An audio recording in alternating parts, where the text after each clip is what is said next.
नमस्कार दोस्तों। 3 जुलाई को 2026 राजस्थान की राजधानी जयपुर में आम सुबह की तरह ये सुबह भी शुरू हुई थी।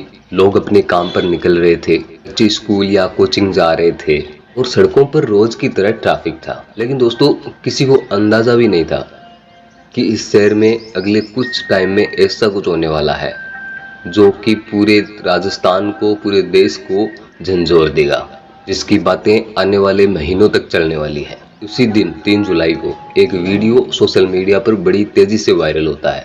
ये वीडियो जयपुर के प्रताप नगर इलाके का बताया जाता है और इस वीडियो के अंदर एक महिंद्रा स्कॉर्पियो व्हाइट कलर की, जो कि सड़कों पर बहुत तेजी से दौड़ रही है और कुछ ही समय बाद वो गाड़ी एक महिला को जोरदार टक्कर मार देती है। और टक्कर इतनी खतरनाक थी कि वो महिला कई फुट दूर जाकर गिरती है और उसके बाद में वो गाड़ी पल भर के लिए भी नहीं रुकती और उसी स्पीड में वहां से चली जाती है। तो वहां पर कुछ लोग थे जो महिला के पास आते हैं, पुलिस और एम्बुलेंस को कॉल करते हैं। महिला की हालत बहुत गंभीर होती है और गंभीर हालत में उन्हें अस्पताल ले जाया जाता है, लेकिन रास्ते में ही वो दम तोड़ देते हैं। मृतक महिला की पहचान नीरज शर्मा के रूप में होती है। पहली नज़र में ये मामला एक नॉर्मल सामान्य हिट एंड रन केस जैसा दिखता है। मामला दर्ज कर लिया जाता है और जो वाहन चालक फरार है उसका पता लगाया जा रहा होता है। ये सब चल ही रहा था और पुलिस को बिल्कुल भी अंदाज़ा नहीं था कि आने वाले टाइम में ये पूरे इलाके का, पूरे राजस्थान का चर्चित मामला होने वाला है। उस टाइम वो नहीं सोच रहे थे कि ये आने वाले टाइम का बहुत बड़ा क्राइम केस होने वाला है। फिर क्या होता है, पुलिस आसपास में जो सीसीटीवी कैमरे लगे हुए थे उनकी जांच करती है। शुरुआत में सब कुछ सामान्य लग रहा था, लेकिन जैसे जैसे वीडियो फुटेज देखी जा रही थी कुछ ऐसा लग रहा था कि कुछ सही नहीं है। और इसी के साथ में पुलिस को एक ऐसी बात पता चली, उन्होंने नोट करी, जिसके बाद में इस पूरे केस की दिशा ही पलट दी गई। क्योंकि आमतौर पर अगर किसी गाड़ी का जब एक्सीडेंट होता है तो ड्राइवर ब्रेक लगाने की कोशिश करता है और बचाने की कोशिश करता है, और ड्राइवर घबरा जाता है तो गाड़ी रोकने की पूरी कोशिश करता है। और जो वीडियो फुटेज दी उसके अंदर गाड़ी की ब्रेक लाइट एकदम साफ देखी जा रही थी और उसमें वो गाड़ी की ब्रेक लाइट नहीं जली। लेकिन इस स्कॉर्पियो के साथ में ऐसा बिल्कुल नहीं हुआ। फुटेज में साफ साफ दिखाई दे रहा था कि गाड़ी लगभग 130 किलोमीटर प्रति घंटे की रफ्तार से आ रही थी और टक्कर मारने से पहले उस ड्राइवर ने एक बार भी ब्रेक नहीं लगाया। ना स्पीड कम हुई, ना गाड़ी मुड़ी, ना किसी तरह की बचाने की कोशिश की गई। मतलब जो कुछ हुआ वो किसी हादसे जैसा बिल्कुल नहीं लग रहा था। और यहीं से पुलिस को पहली बार शक हुआ कि शायद कोई सड़क दुर्घटना ये नहीं है, बल्कि पहले से बनाई गई साजिश का हिस्सा हो सकता है। लेकिन उस समय किसी ने भी नहीं सोचा था कि इस साजिश के पीछे ऐसे लोग होंगे जिनके बारे में जानकर पूरे समाज में रिश्तों पर सवाल खड़े हो जाएंगे। अब इस कहानी को समझने के लिए हमें इस परिवार को जानना होगा। दोस्तों, जयपुर के प्रताप नगर इलाके में शर्मा परिवार रहता था। ये एक नॉर्मल पढ़ा लिखा मिडिल क्लास सम्मानित परिवार था। परिवार में 4 सदस्य थे। विजय शर्मा और उनकी पत्नी थी नीरज शर्मा और उनकी एक बेटी आयुषी शर्मा और लगभग 16 साल का एक बेटा जो स्पेशल चाइल्ड था। बेटे की कुछ विशेष कंडीशन की वजह से उसे सामान्य बच्चों की तुलना में अधिक देखभाल करने की जरूरत पड़ती है। और दूसरी ओर बेटी आयुषी जो है वो पढ़ाई में अच्छी मानी जाती और वो बीए एलएलबी फाइनल ईयर की स्टूडेंट थी। और परिवार को उम्मीद थी कि पढ़ाई पूरी करने के बाद उसका फ्यूचर अच्छा होगा। घर की जिम्मेदारी मुख्य रूप से नीरज शर्मा संभालती थी। वह पढ़ी लिखी थी, लेकिन इन्होंने नौकरी करने की बजाय अपने परिवार और बच्चों की देखभाल को प्राथमिकता दी। परिवार की आर्थिक जिम्मेदारी विजय शर्मा पर थी। विजय शर्मा राजस्थान हाई कोर्ट में लोअर डिवीजन क्लर्क एलडीसी के पद पर काम करते थे। सब कुछ नॉर्मल चल रहा था, लेकिन साल 2024 में इस परिवार की जिंदगी अचानक करवट ले ली। साल 2024 के दौरान अचानक विजय शर्मा की तबीयत खराब रहने लगी। इन्हें जयपुर के सवाई मान सिंह एसएमएस हॉस्पिटल है उसमें भर्ती कराया और कई दिनों तक इनका इलाज चलता रहा। डॉक्टरों की कोशिश के बाद उनकी हालत में सुधार आया और कुछ समय बाद इन्हें अस्पताल से छुट्टी मिल गई। हालांकि डॉक्टरों ने स्पष्ट कहा था कि अभी उन्हें पूरी तरह से आराम की जरूरत है। विजय शर्मा धीरे धीरे ठीक होने लगे। परिवार को लगने लगा कि अब मुश्किल समय पीछे छूट चुका है, लेकिन शायद किस्मत को कुछ और ही मंजूर था। कुछ समय बाद इनकी तबीयत फिर बिगड़ने लगी और फिर 21 अप्रैल 2025 को विजय शर्मा की अचानक मौत हो गई। पूरा परिवार टूट गया। नीरज शर्मा के सिर से पत्नी का साया उठ चुका था। बच्चों ने अपने पिता को खो दिया और सबसे बड़ी बात, घर की आय का एकमात्र सहारा भी खत्म हो चुका था। इसके बाद में दोस्तों विजय शर्मा एक सरकारी कर्मचारी थे। सरकारी नियमों के हिसाब से तो यदि सेवा के दौरान किसी कर्मचारी की मृत्यु हो जाती है तो उसके परिवार के किसी सदस्य को नौकरी दी जाती है। इस नियुक्ति में सबसे पहली प्राथमिकता मृतक कर्मचारी के पति या पत्नी को मिलती है। तो यहाँ पर नीरज शर्मा पढ़ी लिखी थी और नौकरी के लिए एलिजिबल थी। तो सभी औपचारिकताएं पूरी होने के बाद में इन्हें विजय शर्मा की जगह सरकारी नौकरी मिल गई। धीरे धीरे इन्हें नौकरी संभालना शुरू कर दिया। परिवार में अभी भी दुख में था, लेकिन अब ऐसा लग रहा था कि जिंदगी धीरे धीरे पटरी पर लौट रही है। किसी ने नहीं सोचा था कि यही सरकारी नौकरी आगे चलकर इस पूरे परिवार की बर्बादी की वजह बन जाएगी। 3 जुलाई 2026 की वह सुबह जो आखिरी साबित हुई। समय बीत चुका था। 3 जुलाई 2026 की सुबह रोज की तरह नीरज शर्मा अपने 16 साल के बेटे को कोचिंग छोड़ने जाती है। उनका बेटा एक स्पेशल चाइल्ड था, तो इसलिए उनकी देखभाल की जिम्मेदारी अधिकतर नीरज शर्मा खुद ही निभाती थी। वो चाहती थी कि उनका बेटा भी पढ़े लिखे और अपनी कैपेसिटी के हिसाब से अपना जीवन आगे बढ़ाए। इन्होंने अपने बेटे को कोचिंग सेंटर छोड़ा और कुछ देर वहां रुकने के बाद वापस अपने घर की ओर लौटने लगी। घर अब ज़्यादा दूर नहीं था, लेकिन इन्हें बिल्कुल भी अंदाज़ा नहीं था कि कोई इनकी हर गतिविधि पर पहले से नज़र रख रहा है।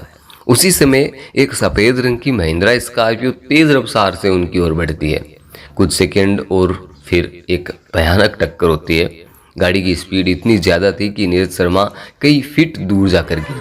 टक्कर के बाद में स्कॉर्पियो बिना रुके सीधे वहाँ से निकल गई। कुछ ही मिनटों में पूरे इलाके में अफरा तफरी मच गई। लोग इकट्ठा हो गए, काफ़ी सारे एम्बुलेंस पहुंची, पुलिस पहुंची, लेकिन हॉस्पिटल पहुंचने से पहले नीरज शर्मा ने दम तोड़ दिया था। शुरुआत में पुलिस इसे एक नॉर्मल सड़क दुर्घटना मान रही थी, लेकिन इन्हें नहीं पता था कि अगले कुछ घंटों में एक ऐसा आदमी पुलिस स्टेशन पहुंचने वाला है जिसकी बात सुनकर पूरी जांच का रुख बदल जाएगा। वो आदमी था राकेश शर्मा, नीरज शर्मा का सगा भाई। और राकेश शर्मा पुलिस से जो कहने वाले थे उसे सुनने के बाद ये मामला एक नॉर्मल हिट एंड रन नहीं बल्कि एक प्लान्ड मर्डर की जांच में बदलने वाला था। अब दोस्तों राकेश शर्मा आते हैं, पुलिस के अधिकारियों के सामने बैठते हैं और जो पहली बार बात कहते हैं उसे सुनकर वहां मौजूद जो अधिकारी थे वो कुछ पल के लिए चौंक जाते हैं। इन्होंने कहा कि मेरी बहन की मौत किसी सड़क दुर्घटना में नहीं हुई है, उनकी हत्या की गई है। एक ऐसी सोची समझी साजिश है। शुरुआत में पुलिस इसे परिवार के दुख और भावनात्मक प्रतिक्रिया के रूप में देखा, लेकिन जब राकेश शर्मा ने एक एक करके अपने शक की वजह बतानी शुरू करी तो पुलिस भी उनकी बातों को गंभीरता से लेने लगी। इन्हें लगा कि इस मामले की जांच सिर्फ सड़क हादसे तक सीमित रखना शायद बड़ी गलती साबित हो सकती है।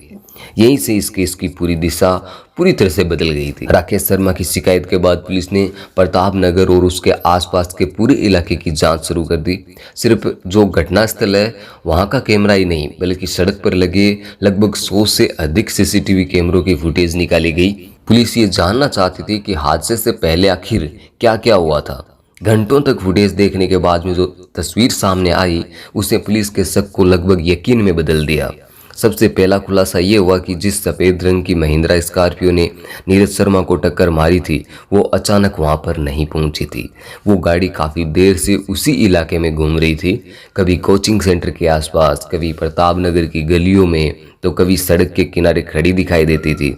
यानी ऐसा लग रहा था कि गाड़ी किसी का इंतजार कर रही थी। जैसे जैसे पुलिस आगे बढ़ी फुटेज में एक और महत्वपूर्ण चीज सामने आई। घटना से कुछ समय पहले ये स्कॉर्पियो सड़क के किनारे खड़ी दिखाई देती है, वो बिल्कुल भी स्थिर रहती है।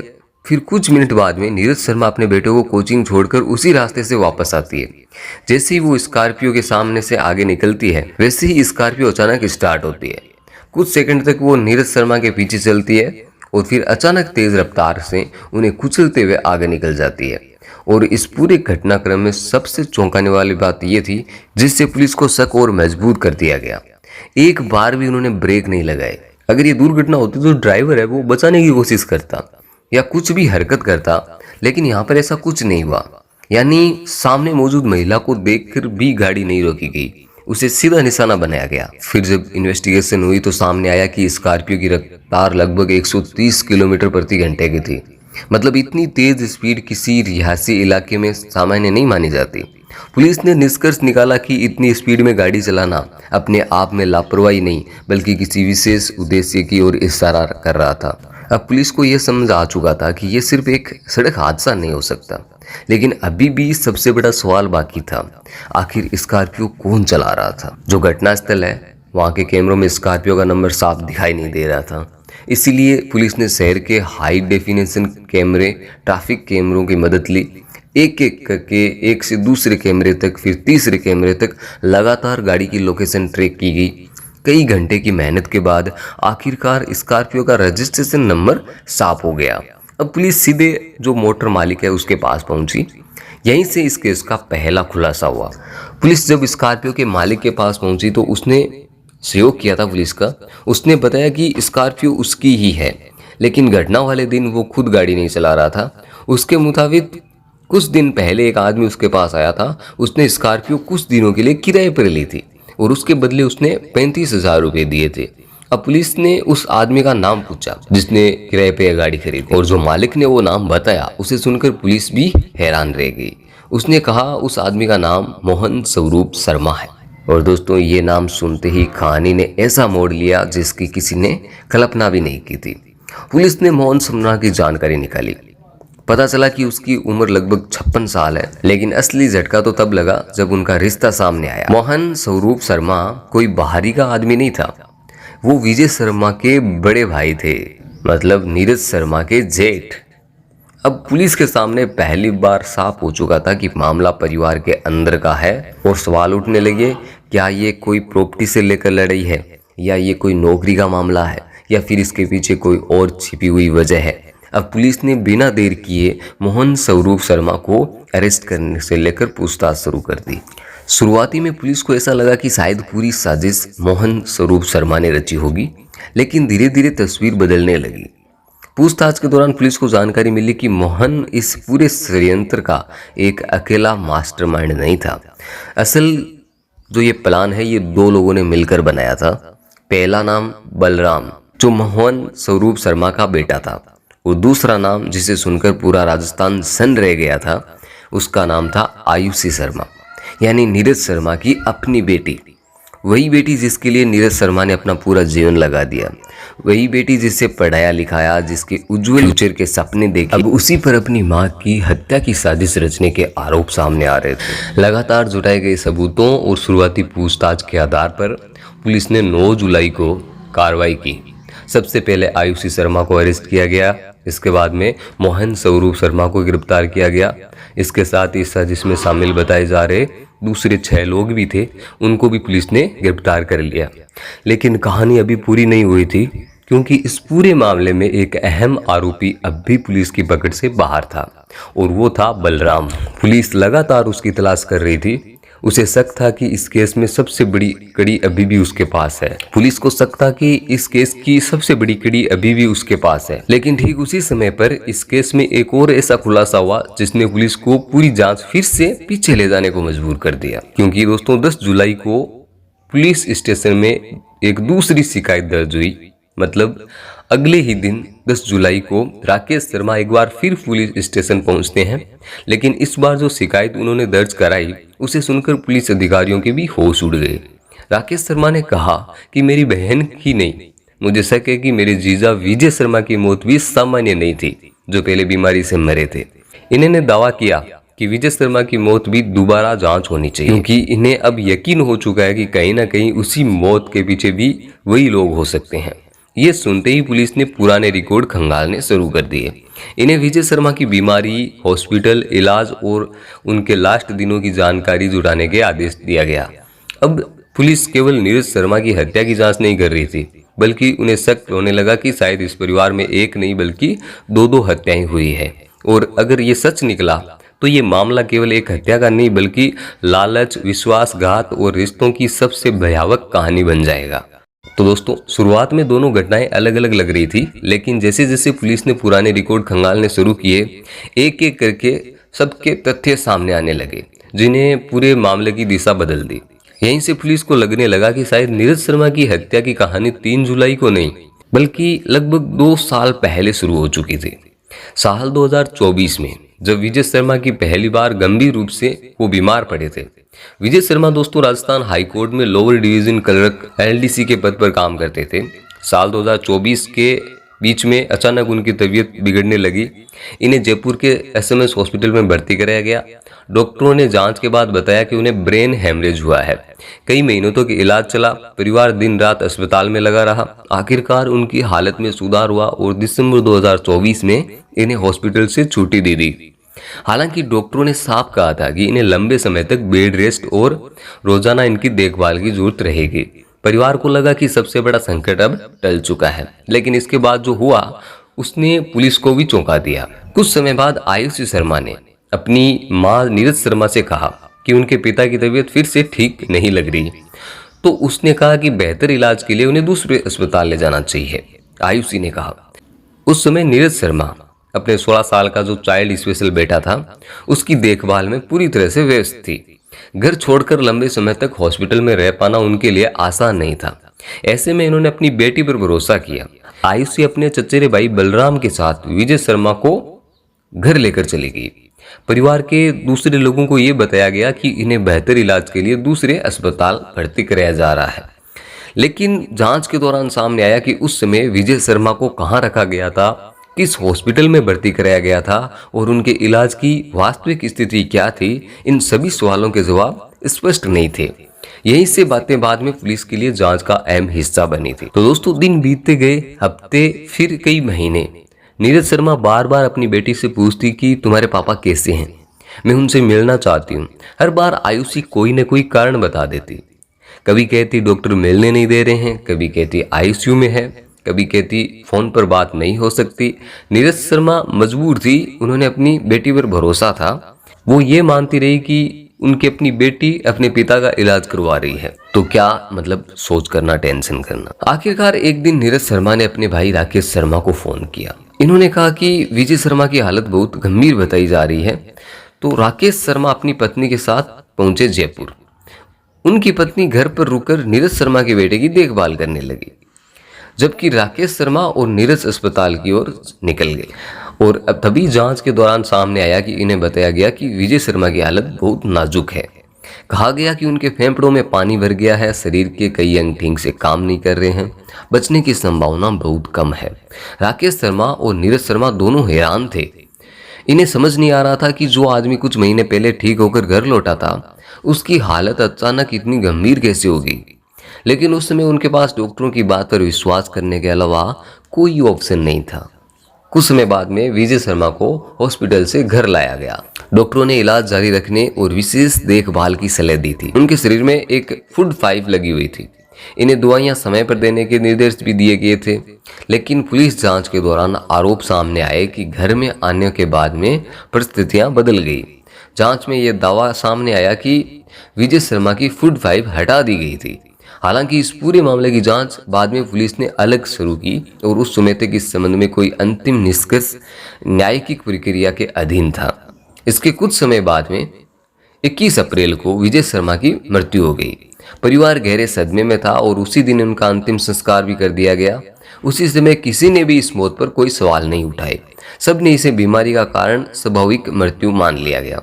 लेकिन बाद में जब नीरज शर्मा की हत्या हुई तब पुलिस ने इसी मौत को संदेह की नजर से देखना शुरू किया। अब दोस्तों विजय शर्मा की मौत के बाद में अनुपमा नियुक्ति का सवाल उठा। शुरुआत में आयुषी शर्मा ने कहा कि वो अपने पिता की नौकरी के लिए आवेदन देगी। उसने आवेदन की तैयारी शुरू कर दी। लेकिन इसी दौरान राकेश शर्मा अपनी बहन नीरज शर्मा को समझाया। उन्होंने कहा कि तुम्हारे सामने पूरी जिंदगी पड़ी है, तुम्हें अपने बेटे की जिम्मेदारी निभानी है। आयुषी शर्मा पढ़ी लिखी है, आगे चलकर वो अपनी मेहनत से नौकरी ले सकती है, लेकिन तुम्हारे लिए ये सरकारी नौकरी जरूरी है। नीरज शर्मा ने इस बात पर विचार किया। बाद में इन्होंने खुद ने अप्लाई किया, लेकिन सभी जो औपचारिकताएं हैं वो पूरी होने के बाद में सरकारी नौकरी उन्हें मिल गई। यहीं से पुलिस के अनुसार परिवार के अंदर तनाव बढ़ने लगा और जांच के दौरान पुलिस को ये जानकारी भी मिली कि नौकरी मिलने के बाद में माँ और बेटी के रिश्तों में दरारें आने लगी। ये मैं जितनी भी बात आपको बता रहा हूँ ये आरोपों के हिसाब से हैं, जो आरोप लगाए गए थे और जो पुलिस रिकॉर्ड है उनके हिसाब से बता रहा हूँ। आयुषी को लगा कि जिस सरकारी नौकरी की उसे उम्मीद थी वो अब उसकी माँ को मिल गई है। घर में बहस होने लगी। कहा जाता कि आयुषी ने अपनी माँ से कहा कि आपने मेरा फ्यूचर छीन लिया। नीरज शर्मा उन्हें समझाने की कोशिश करती रही, लेकिन जो विवाद है वो खत्म नहीं हुआ। उसके कुछ समय बाद में एक ऐसा मुद्दा सामने आया जो पुलिस को और हैरान कर दिया गया, क्योंकि जांच में सामने आया कि परिवार के पास के हावे के पास में लगभग 9 बीघा जमीन थी। बताया गया कि उसकी कीमत लगभग 10 करोड़ रुपए के आसपास बताई जा रही है। आरोप के हिसाब से आयुषी चाहती है कि ये जमीन उसके नाम कर दी जाए, लेकिन नीरज शर्मा ने ऐसा करने से इनकार कर दिया था। इन्होंने कहा कि परिवार में उनका बेटा भी है और फ्यूचर में जो प्रॉपर्टी है उसका फैसला कानून के हिसाब से होगा। यहीं से जो विवाद है वो और गहरा हो गया और फिर पता चला विवाद बढ़ने के बाद में आयुषी अपनी माँ से अलग रहने लगी और वो अपने ताऊ मोहन शर्मा के घर में चली गई। यहीं से इस कहानी में एक किरदार अहम हो जाता है, बलराम। बलराम मोहन स्वरूप का बेटा था, यानी आयुषी का चचेरा भाई था। पुलिस अब जांच में यह आरोप सामने आया कि दोनों के बीच में सामान्य पारिवारिक रिश्तों से बढ़कर निजी संबंध भी विकसित हो गए थे। यही कारण बताया गया कि आयुषी अपनी हर बात बलराम से शेयर करती थी। यहीं बैठकर उन लोगों ने नीरज शर्मा को रास्ते से हटाने की जो योजना बनाई थी, शुरू की थी इस पर। लेकिन सवाल अभी भी बाकी था, अगर नीरज शर्मा की हत्या करनी थी तो कैसे करें? ऐसा कौन सा तरीका चुना जाए जिससे कि ये सामान्य हादसा लगे और किसी को परिवार पर शक भी ना हो? आगे जांच में सामने आता है कि आयुषी शर्मा, उसके ताऊ मोहन स्वरूप शर्मा और बलराम के बीच में कई बार बातचीत हुई। आरोप ये भी है कि इन मीटिंगों में इन्होंने ये तय किया था बैठ करके सबने कि अगर नीरज शर्मा रास्ते से हट जाती है तो परिवार की सरकारी जो नौकरी है, संपत्ति और फ्यूचर में आर्थिक जो बेनिफिट्स है उनको हम कंट्रोल कर सकते हैं, हमारे लिए आसान हो सकता है। लेकिन सबसे बड़ी चुनौती ये थी कि हत्या को हत्या नहीं बल्कि एक सड़क दुर्घटना कैसे दिखाया जाए, और इसी टाइम इन्होंने ये सड़क दुर्घटना स्कॉर्पियो का प्लान बनाया था। मोहन स्वरूप शर्मा ने एक सफेद रंग की महिंद्रा स्कॉर्पियो किराए पर ली और इसमें लगभग इन्होंने 35,000 रुपए दिए थे। और जांच में यह भी सामने आया कि गाड़ी सीधे अपने नाम पर खरीदने या इस्तेमाल करने की बजाय ये लोग किराए पर लेने का फैसला इसलिए किया ताकि शक कम हो। लेकिन यही फैसला पुलिस के लिए सबसे बड़ा सुराग भी बना था। पुलिस के हिसाब से बलराम ने अपने कुछ जानकार लोगों से संपर्क किया। आरोप था कि कथित रूप से हत्या के अंजाम देने के लिए कई लोगों की यहाँ पर भूमिका निभाई गई थी, मतलब और भी बहुत सारे लोग थे। जांच में जिन लोगों का नाम सामने आया उनमें हेमंत शर्मा, आकाश शर्मा, अरविंद शर्मा, मोहित शर्मा और रोहित यादव, ये लोग शामिल बताए गए। पुलिस के हिसाब से हर आदमी को अलग अलग जिम्मेदारी दी गई थी। जैसे एक आदमी जो कथित रूप से स्कॉर्पियो चला रहा था और एक आदमी उसके साथ में बैठकर निगरानी कर रहा था, एक पूरे ऑपरेशन को मॉनिटर कर रहा था और एक आदमी जो बाइक से जो रहता था, बाइक चलाकर नीरज शर्मा की जो सारी गतिविधियां हैं उनकी सूचना दे रहा था। अब दोस्तों, यदि पुलिस की ये थ्योरी सही साबित होती है तो ये कोई अचानक लिया गया फैसला नहीं था, बल्कि पहले से तैयार की गई एक प्लान था। जांच में पुलिस को सबसे चौंकाने वाली बात ये पता चली कि 3 जुलाई 2026 को कथित रूप से नीरज शर्मा की हत्या की पहली कोशिश नहीं थी। इससे पहले भी इन्होंने 2 बार प्रयास किए थे। पहला प्रयास इन्होंने घर में आग लगाने का किया था, क्योंकि जब पुलिस ने पुराने सीसीटीवी कैमरों की फुटेज निकाली तो 26 जून को एक रिकॉर्डिंग सामने आई थी और उसके हिसाब से एक आदमी चेहरे पर मास्क लगाए नीरज शर्मा के घर के पास पहुंचता है। उसने घर के अंदर एक जलने वाली कोई चीज़ फेंकी ताकि घर में आग लग जाए। उस समय दोपहर का टाइम था। नीरज शर्मा और उसका स्पेशल चाइल्ड बेटा घर के अंदर मौजूद थे, लेकिन पुलिस के हिसाब से आग पूरी तरह से फैल नहीं सकी और ये कोशिश नाकाम रही। अगर उस दिन आग लग जाती तो शायद कहानी वहीं खत्म हो जाती। और दूसरा प्रयास है वो थार से कुचलने की कोशिश थी। दोस्तों, एक दिन कोचिंग सेंटर से लौटते समय पहले भी नीरज शर्मा को वाहन से टक्कर मारने की कोशिश की गई थी। उस दिन उनके पास महिंद्रा थार था, उनका इस्तेमाल किया था, लेकिन किसी कारण से नीरज शर्मा बच गई। लगातार 2 असफल प्रयासों के बाद में पुलिस के हिसाब से तीसरी बार जो योजना इन्होंने बनाई वो सावधानी से बनाई गई थी और इनका तीसरा प्रयास जो सफल हो गया। 3 जुलाई को सब कुछ पहले से तय था और पुलिस के हिसाब से रोहित यादव कथित रूप से बाइक पर कोचिंग सेंटर के आसपास मौजूद था। जैसे ही नीरज शर्मा अपने बेटे को छोड़कर वापस निकली तो उनकी जो सारी गतिविधि की सूचना आगे वो पहुंचा रहा था। स्कॉर्पियो जो पहले से पूरे इलाके में उसी इलाके में घूम रही थी। कुछ समय तक उनका इंतजार किया। जैसे ही सही मौका मिला स्कॉर्पियो तेज रफ्तार पे उनकी ओर बढ़ी और लगभग 130 किलोमीटर प्रति घंटे की रफ्तार से एक सीधी टक्कर और बिना ब्रेक लगाए वहां गाड़ी से निकल गई। नीरज शर्मा की हत्या के बाद राकेश शर्मा ने पुलिस को विजय शर्मा की मौत की दोबारा जांच की मांग की। इन्होंने दावा किया कि परिवार में पहले भी कुछ ऐसी बातें हुई है जिन्हें संदेह पैदा होता है जिन्हें सुनकर। इसी आधार पर पुलिस ने विजय शर्मा की मौत से जुड़े रिकॉर्ड भी दोबारा खंगालने शुरू किए। हालांकि उस समय तक इस मामले में जांच जारी थी और अंतिम जो निष्कर्ष है वो सामने आने वाला बाकी है। 9 जुलाई 2026 को आयुषी शर्मा, मोहन स्वरूप शर्मा और इस मामले में कथित रूप से शामिल जो दूसरे लोग हैं इनको अरेस्ट कर लिया गया। लेकिन पुलिस के हिसाब से बलराम उस समय फरार था।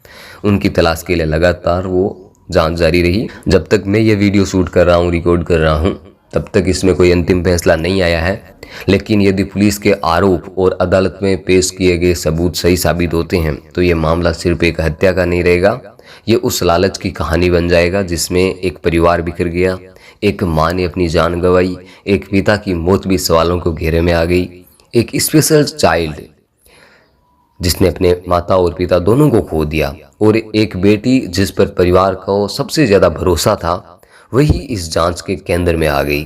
पैसा, सरकारी नौकरी और करोड़ों की प्रॉपर्टी अगर इंसान की सोच पर हावी हो जाए तो सबसे मजबूत रिश्ते भी टूट सकते हैं। लेकिन इस पूरे मामले में क्या सच है और क्या नहीं है, इसका अंतिम फैसला केवल अदालत करेगी। यही वजह है कि किसी भी चर्चित आपराधिक मामले को समझते समय पुलिस जांच और जो सबूत हैं उनको न्याय की प्रक्रिया तीनों को साथ लेकर चलना बेहद जरूरी है।